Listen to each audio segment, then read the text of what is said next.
இன்னைக்கு என்னன்னா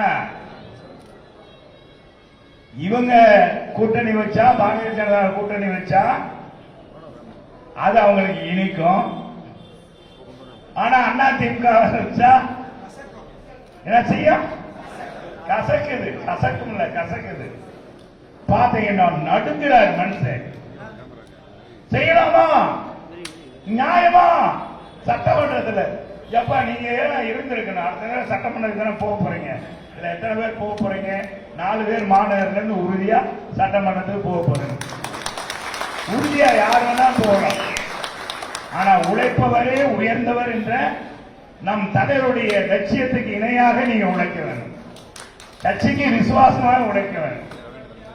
நம்ம கட்சியில இவர்தான் சட்டமன்ற உறுப்பினர், இவர்தான் மந்திரி, இவர்தான் எல்லாம் அப்படின்னு சொல்லவே முடியாது. யார் உழைக்கிறாங்களோ, யாரோ இங்க ஒரு தலைவர் பேசிக்கிட்டு இருக்காருப்பா, அவரை பேசுங்க. தலைவரே கொஞ்ச நேரம் இருங்க.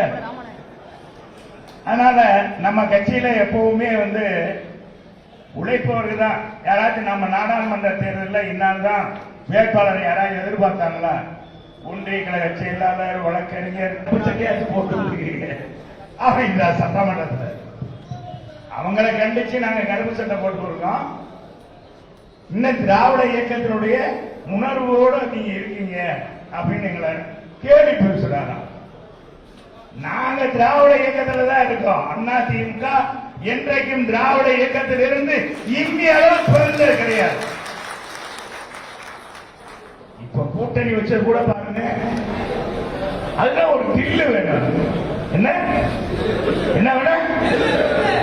என்ன வேணுமா? தில்லு வேணும். எப்படி பாருங்க, பாரதிய ஜனதாவோட ஆளுங்கட்சி பாரதிய ஜனதா நாடாளுமன்றத்தில் நம்ம பொதுச் செயலாளர் பேசிட்டு வர்றார். வக்போடு அந்த தீர்மானம் வருகிறது. அந்த தீர்மானத்தை எதிர்த்து வாக்களிக்க சொன்னவர் எடப்பாடி. இதான் புரட்சி தலைவர், புரட்சி தலைவர் அம்மா, புரட்சி தலைவர். கூட்டணி வச்சிருக்கேன் சமாதானமா போகல. அதுல எதுவும் அவர் சரியாகல. நாங்க எப்பவுமே மதசார்பற்ற அணிதான், மதசார்பற்றோம். இவங்கள மாதிரி 99 கூட்டணி வச்சுட்டு அவங்க கடைசியா ஒரு வருஷம் முரசொலி மாற எந்த இலாக்கா இல்லாம, ஒரு இலாக்கா இல்லாம மத்திய கேபினட் அமைச்சராக அந்த பாரதிய ஜனதா ஆட்சியில இருந்தார்.